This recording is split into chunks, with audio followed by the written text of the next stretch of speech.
Nasa ating po niya ngayon si former Senate President, former Senator Coco Pimentel sa napaka-importanteng isyong pambayan. Magandang umaga po, sir. Magandang umaga. Good morning, everybody. Manuned, DJ Chacha, and sa lahat po ng nakikinig ko. Salamat sa panahon ulit. May tanan. Good morning. Senator, klaro ho naman, niliwanag din kahapon ng Supreme Court na yung pong kanilang desisyon dito po sa impeachment case ni VP Sara ay final and executory, no? Ibig sabihin ho ba dito sa ngayon ay maaari na pong mamaya ang Senado ay agad nang tapusin ang isyong ito based on that decision? Is that the prudent way to do it? Or otherwise, maghintay pa po sa MR ng mga congressman? Ang balita na natanggap ko kahapon ay nakafile na ng motion for reconsideration ng House of Representatives, and then kumilos na daw ang Supreme Court at pinapa-comment na yung petitioners dun sa motion for reconsideration ng House of Representatives. Ewan ko kung natanggap na ninyo yung balitang yan, Yes. Manong Ted. Yes, it is in our news now. Yes, sir. Yan po laman na po ng aming balita. Opo. So confirmed na yan. So that means kung ini-entertain na ng Supreme Court ang motion for reconsideration, ang pakiusap ko na lang siguro sa mga senador, mga dati ko rin kasama, lalo na doon sa nakabase yung kanilang desisyon sa desisyon naman ng Supreme Court, since pinag-aaralan na rin ng Supreme Court o in-entertain ng Supreme Court ang motion for reconsideration, di maghinay-hinay sana sila. Wag na muna silang mag-decide on the part of the Senate, lalo na doon sa ang basis lang ng kanilang decision is the decision of the Supreme Court. Kasi under review pa yan, nasa ngayon. Opo. Attorney, Senator, paano ho ba natin dapat tanggapin yung ganong mga uri ng salita and then the process of motion for reconsideration, considering na ang sinasabi kahapon din ng Supreme Court, kinlaro ng kanilang spokesperson na immediately executory yung kanilang desisyon, meaning, no, kumbaga void from the very beginning ang impeachment complaint, and then they are entertaining the motion for recon. Paano ho natin to dapat balansehin sa ating kaisipan? Kaya nga, tanggalin natin yung kanina na automatic mo kasi nasabi na final and executory. Mukhang executory lang yung ginamit nila, hindi siya final. So, hindi pa siya final, ibig sabihin, pwede pa talaga mag-motion for reconsideration para mabisita nila ulit yung kanilang desisyon. I'm sorry, it's immediately executory pala. I'm sorry po, immediately executory. Correct. Yes, Opo. Immediately executory. Ang ibig lang sabihin nun is sinasabihan nila ang Senado na yung na-file na impeachment complaint sa inyo ay unconstitutional. Therefore, siguro, kung immediately executory yan, wag kikilos ang Senado as far as that impeachment is concerned.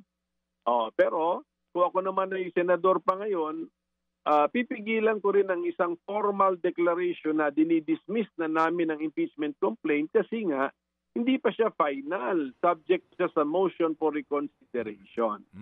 So in effect, kung ibabalanse natin sa ating pag-iisip, magtapak muna sa preno ang Senate Impeachment Court.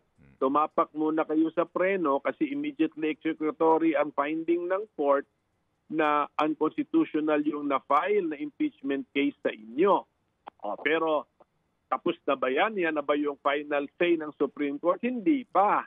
Motion for reconsideration and entertain.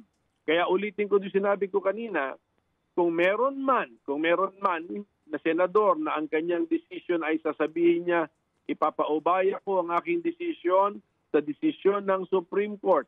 Therefore, maghintay yung senador na yan sa final decision ng Supreme Court kasi pending pa ang MR, motion for reconsideration. Okay. So kumbaga po, sir, Opo, yung statutory construction doon sa word na immediately executory ay forthwith executory.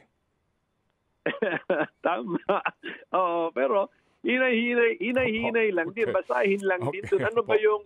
Ano po. ba yung makikilusan doon? O yun lang naman yung Opo. makikilusan doon. Actually, ang makikilusan doon is a non-action eh. Opo. Huwag kayong kumilos. Ganun yun eh. Oh. Opo. Sige. So ito lang po, theoretically po, kapag ho ba mamaya ay ilibing na ito ng mga senador, majority of them, ito pong impeachment case na ito, at sabihin nila, wala na, ibinabasura na namin ito. And eventually po, pumabor ang Supreme Court.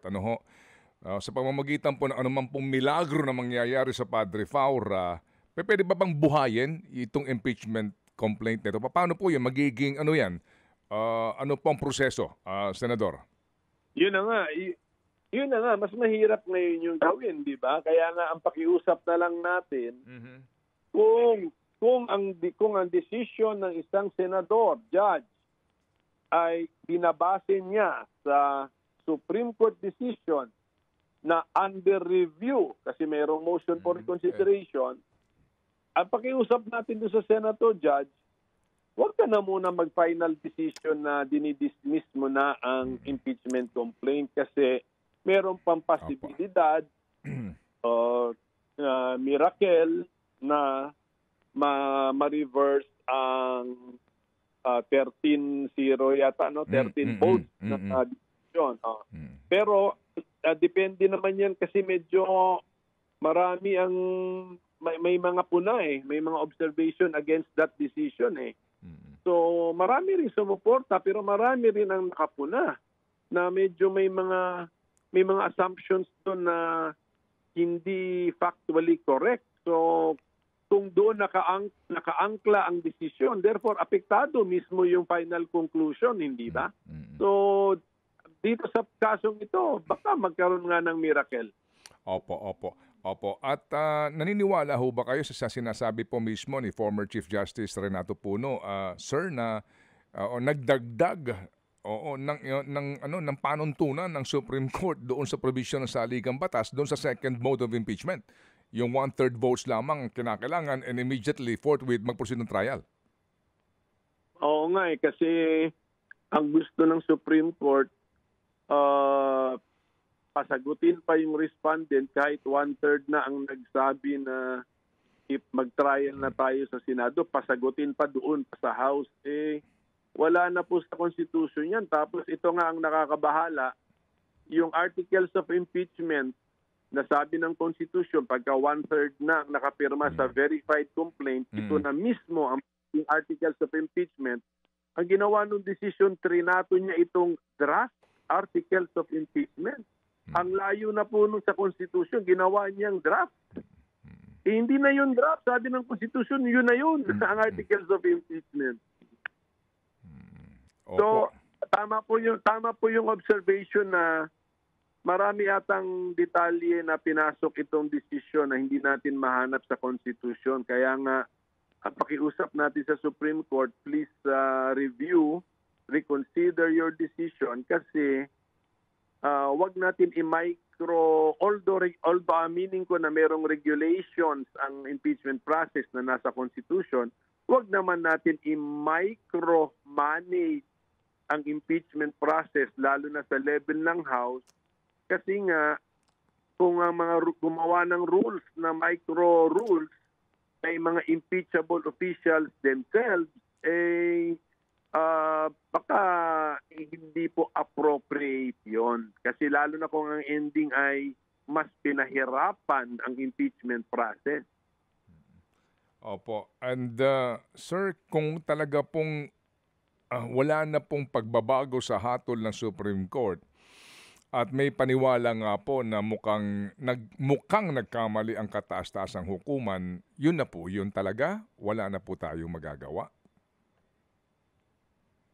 Sana nga ma-review kaya Manong Ted, kaya nga ako as a lawyer, supportado ko yung kilos ng House na nag-file ng motion for reconsideration at yung balitang pinapasagot ngayon ng Supreme Court Okay. yung mga petitioners dun sa MR, good, Opo. Opo. good development din yan. Kasi Opo. kailangan talagang mabalikan itong desisyon na ito dahil ako, a personal opinion ko, maraming butas in the sense na may mga assumption na hindi naman factually correct. Tapos, maraming ang dinagdag na idea na wala naman sa Constitution. Huwag natin idagdagan kasi lalo na kung ang nagdagdag ay mga taong posibleng dumaan sa proseso ng impeachment. So, wag po nilang gawin yun. Opo, opo. Sige, hanggang doon lang muna ako sa ating Sige po. katanungan.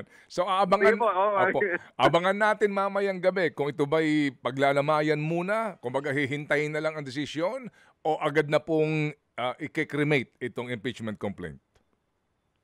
Idasal natin na doon sa mga senator judges na ang nagbaback up sa kanilang decision ay ang Supreme Court decision, maghinay-hinay muna sila subject for review pa yan. Opo, opo. Sige po. Salamat na marami, Senator Coco. Mabuhay ka, sir. Sige po. Thank you.